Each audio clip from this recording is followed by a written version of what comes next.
So it's going to be an interesting one for the competitors in this one. On the second row of the starting grid, we have Brando Badua, who will line up on the fourth row. Yesterday, we managed to catch up with his father, the racing driver in Formula One for Scuderia Italia Lola, for Minardi, for Forti, and also, of course, for Ferrari as a test and race driver. Luca Badua, who has been telling us about how different the karting world has been from his days in the sport to now, and what it's like being a father watching Brando at the side of the road.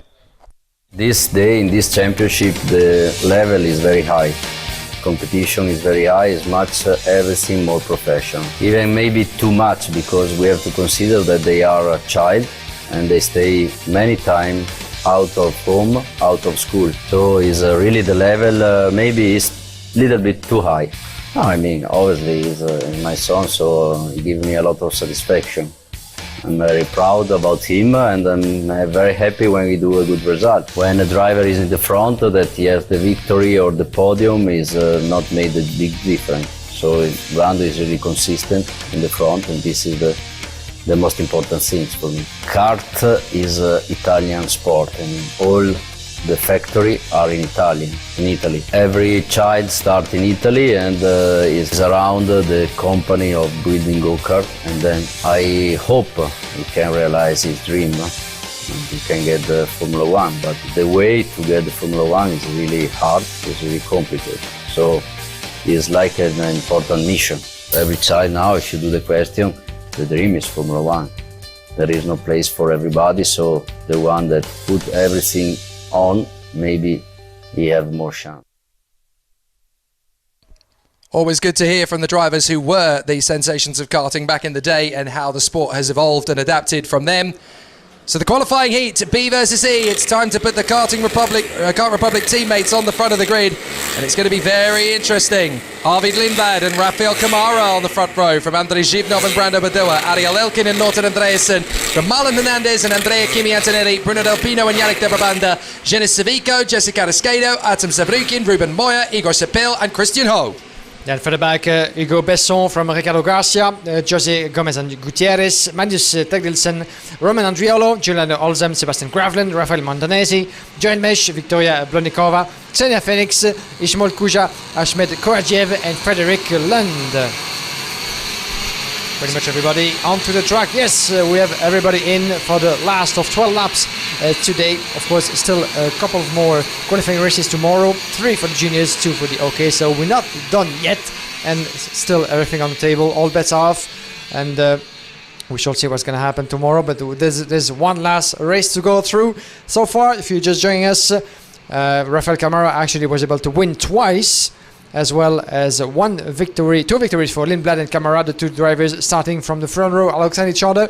One win so far for Juho Valtanen that we've just seen together. Gerard Chi as well in that crazy qualifying heat was able to snatch that victory, and one win as well for Morgan Porter. But so far so good for Camara and Arvid Lindblad, who will win his third race into the qualifying races of the senior class. There's the answer to that in less than 12 laps. Well, Lindblad versus Camara is going to be interesting, not the least because the track is drying very quickly and they're all pretty much on wet tyres. There's going to be maybe one or two that might take the gamble towards the back, but will they have the grip in the early stages to sustain it? Here they come off the final turn. Looks like a good start to me, and it's an absolute launch from Arvid Lindblad and Andrei Zhivnov. They get through past Rafael Camara. Perfect getaway. They come into the first corner. Zhivnov dives in on Lindblad, gets through, wrestles with Camara. Camara drives around the outside. Zhivnov blocks his path, and Lindblad back into the lead with Brando Badua trying to squeeze through into second place. Great run from Lindblad. Brilliant opportunism from Brando Badua. Yeah, what a start that was. And watch out, Badua is a bit on the outside of turn number 5, and I think Camara just went through and took second position back. Not just quite yet. It was very close, but Badua ran spin to the back. Sorry, there's been a spin to the back. It's one of the DPK karts, I do believe. That's Genis Civico Espanama. Yep, Genis Civico. So Genis Civico has spun in, unfortunately, on the back straight. A big moment for the Spaniard. He's out of the race. What a shame for Genis Civico on the opening lap. He tries to get back onto the circuit. He'll try and push start it. The marshal is there waiting to forced the issue. He's basically said to him, you've got one chance, you've got to get it started or I'm pushing it off. Here we go. Rafael Kamara's made the move then on Brando Badoa. He gets into second place. Badoa getting straight back on him, but Kamara's got traction off the turn. Yeah, watch out for turn number 1 because Kamara is there, but Badoa is just on his tail, watching over his shoulder. Let's see what's going to happen. The Brabander is in 4th place. Good start as well for the young Belgian, who actually made up 6 places in just 1 lap. But the battle is on, and it actually could join this battle. Yannick the Brabander. What a race, and what a momentum he has so far. The driver, 30 years of age, driving with the Praga colors this weekend. Not quite used, of course, to see him at such a level, as he's been collecting great results over the past few years in Superkart for the past few seasons. But he's a former KF1 World Championship and European Championship winner, Yannick de Brabander. And unfortunately for Marlon Hernandez, this will be hopefully not retirement. Can he get going again, the Czech Republic driver? Yes, he can. So Hernandez are quite disappointed, of course, to lose so many positions. And he's on your screen. Badoer struggling as well against the camera, and the Brabander in 4th. Further back as well, we have Andrei Zivnov as Ariel Elkin running in the top 5. So the battle continues. Arvid Lindblad in front of Rafael Kamara. They come onto the main straight once more. Brando Badoa in 3rd position, trying to fend off from Yannick de Brabander, but de Brabander doing a great job on the Praga. He'll dive through for the inside line here on Brando Badoa, and Yannick de Brabander gets into 3rd position. A great run from the Praga. They've really struggled in the direct drive category in recent years, but Yannick de Brabander is fighting his corner to get himself a decent result up at the sharp end, and I'm sure the Praga boys will be absolutely delighted with that one. Yannick de Brabander doing an absolutely fascinating job there, and I know they've got a really smart team of competitors in there, and it's going to be an interesting one to see if de Brabander can hang on to it. Ariel Elkin again going well in these conditions, running in 5th position behind Brando Badoa. So Brando Badoa doing a sweet job, and into the pits after his earlier spin comes Jenis Savico. He's out of the race, unfortunately. So Lindblad checking out in the lead. Kamara 2nd. De Brabander in a brilliant 3rd. And that is one of the Pirelats. That is Ismakuja Akhmatkodjiav. So the Uzbekistani is out of the race. What a shame for Ismakuja Akhmatkodjiav. His weekend very nearly at a close now. And that's a rather unfortunate situation for him. A couple of retirements already. Andrea Kimi Antonelli on the switchback move. Gets past Andrei Zivnov. That was so tight, that little space between the curb and the opponent. And Zivnov could actually... There's nothing actually that Zivnov could have done in this one, and Antonelli is up a position in 6th place. Oh, that's the move from Elkin. Elkin gets Brando Badoa on the exit of turn 2. So Ariel Elkin, the young man from Israel, gets through on the exit of 2 into 3, and now they're at 5. Elkin now closing in on Yannick de Brabander. He just seems to get a brilliant wave of confidence in himself. The second he gets one overtaking move, he just gets into a rhythm, and he's full of self-confidence and belief once he's performing. Ariel Elkin, fabulous to watch when he's got his dander up. Yeah, let's see if Brando Badoa in the meantime will be able to keep up with the pace and stay with those trains just in front of him. Oh, de Brabander switched on Kamara! What happened there? It seems that Kamara lost a bit of momentum outside of turn number 9, and Badoa and de Brabander was there to take the position. That's just what he did beautifully. Is this sign of trouble for Kamara? Or is he maybe, I don't know, but that's strange actually, but that was a beautiful move put together by the Brabander, up a position, but watch out because Kamara, there might be sign of trouble, more trouble to come for Kamara as Ariel Elkin goes through the Brazilian around the inside of turn number 1, and there's a bit of a push for Kamara, who's losing a position, not particularly happy about it, I'm sure, but Elkin and de Brabander go through in 3rd and 4th respectively. I think this is tyres for Kamara. I think he's pushed them too hard, and obviously they're getting hot, they're getting worn, and he's running out of traction off the turns. Into the corner, he can get the car slowed down perfectly well, but it's getting out of the next bend. He just can't quite get the power down, and it's because the wheels are spinning, they're not gripping the road. He's not able to get traction off the turn, and he's just disappearing backwards. That's how we saw de Brabander get his move, that's how we saw Elkin get his, and there's a problem there further down the field, I think, for one of the Forza Racing drivers after an earlier incident. That's the 135 of Ricardo Gracia. So Gracia recovering after a moment of his own. But Arvid Lindblad out in front of Yannick de Brabander and Ariel Elkin. Rafael Kamara struggling in 4th position, having some tyre issues by the look of it. Badoa, Antonelli, Zivnov, Christian Ho. Then it is, oh look at that, down the straight, Carrasquedo in 9th position. But Lindblad weaving his tyres as he comes on the main straight. He's trying to get water into them again, you see. The track is drying too rapidly, too quickly, and they're going to burn the tyres. That is a spin at the final corner for Joel Mesh. So Joel Mesh has spun. What a shame for Joel, as he's now going to try and get the kart going again with the Aston Martin colours resplendent on the kart. It's not going to be too long before we've got the entire Formula 1 grid. I wonder if we should get the guys from Alpine on the grid. I'm sure they wouldn't mind putting their colours on a kart at some point. There is Ismakuja Ahmed Kojiav watching along. Joel Mesh with the warning flag for his troubles, so maybe the punishment has fit the crime, so to speak. But Yannick de Brabanda doing a great job here in second in front of Ariel Elkin. What has happened to Kamara? He's falling into the clutches of Brando Badua. Those tyres are really not working for him at the moment. Yeah, it's quite a shame for Kamara actually, as he was able to gain 2 victories so far in his qualifying heats, the same amount as Arvid Lindblad on his way to a third. This will mean, if everything stays the same, that Lindblad is more than likely to start from pole position for tomorrow's final in this OK class. We're not there yet, but not really the outcome that Rafael Kamara had foreseen in his head, that's for sure. On your screen, Yannick de Brabanda being put under pressure more and more by Ariel Elkin on his tail, very much the Israeli from VDK Racing. And can he actually trying to find a little bit of a gap for going up a position in second. I would say that so far Brabanda has done most of the job that he needed to do. And watch out, because they're going to go side by side. Brabanda was defensive and shut the door on his way to turn number 6. Oh, that was tied. But Yannick de Brabanda is having none of it, and halfway through the motorway straight, he shut the door and said to Elkin, "No, my friend, it's not today that you're going to pass me." And Elkin's going to have to try once again, as we just went through the halfway point of this qualifying heat. So still a couple of laps and time on his hands for Ariel Elkin to try to fight back against the Brabander.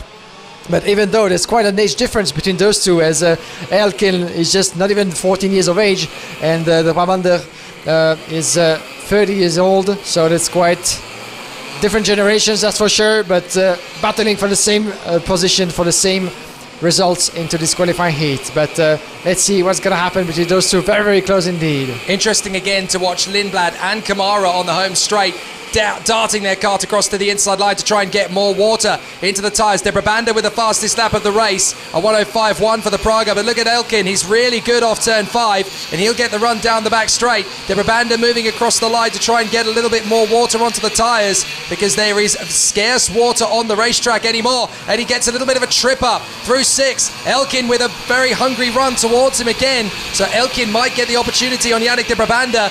Great to see these two drivers battling away. Yannick de Brabanda, the seasoned campaigner, and Ariel Elkin, the young Israeli coming of age, doing a fantastic job at the front end of the field here behind Arvid Lindblad, who is away and clear, 2.5 seconds in front. But these two scrapping away over second place, and it is an amazing duel. Elkin just staying patient behind Yannick de Brabanda. He doesn't need to rush this. He's got time. He's got 4 laps to try and get the move on him. And again, look, drivers having to dart off the racing line to try and get some water onto the tyres. Here's Brando Badua all over the back of Kamara, and he's got a chance now, Brando Badua. He almost got him at the start, didn't he? He had a good opportunity into turn 5 on the opening lap, but he just tripped over the curbs. So Brando Badua now working hard to get close up behind Rafael Kamara as they duel over 4th position. Another new fastest lap of the race from Yannick de Brabanda as he hangs on in front of Ariel Elkin. I think that Kamara is really going to struggle to keep Brando Badua at bay, and through the turn, Brando Badua's got through. Brando Badua into 4th position. Great work again from the Italian. He really is on it. He's on it indeed, back into contention as we get near the checkered flag, but Bauer is up a position into 4th, Kamara 5th, then Andrea Antonelli. We almost forgot about the reigning European champion, but such a struggling weekend so far for the young Car Republic driver, but he's back into it as well, and we might have a 3 driver battle coming up our way very, very soon. As you can see, Bauer so far is not quite able to build a bit of a gap in front of Kamara, just a couple of meters. Let's have a look at the gap. Lindblad de Brabander, just 2.5, no worry, 1.8, sorry, no worries at all. Elkin, Bauer, Kamara, Antonelli. And the Belgian actually keeps on pulling qualifying lap over there, trying to decrease his gap on Lindblad. But time will be running out, I'm sure, for the Praga Racing driver. But watch out for Antonelli. He's getting close to Kamara into turn number 5. Can he take the toe into the motorway straight, looking over his shoulder? There's no one behind your mate. Really a huge gap between Antonelli and Andrei Zivnov. 4 seconds, sorry, between those two. But Antonelli is on a good run. Can he actually try to find the gap that he needs to get past? But in the meantime, actually, Brando Bauer is couldn't ask for more to really build the gap that he needs and pull away from those two.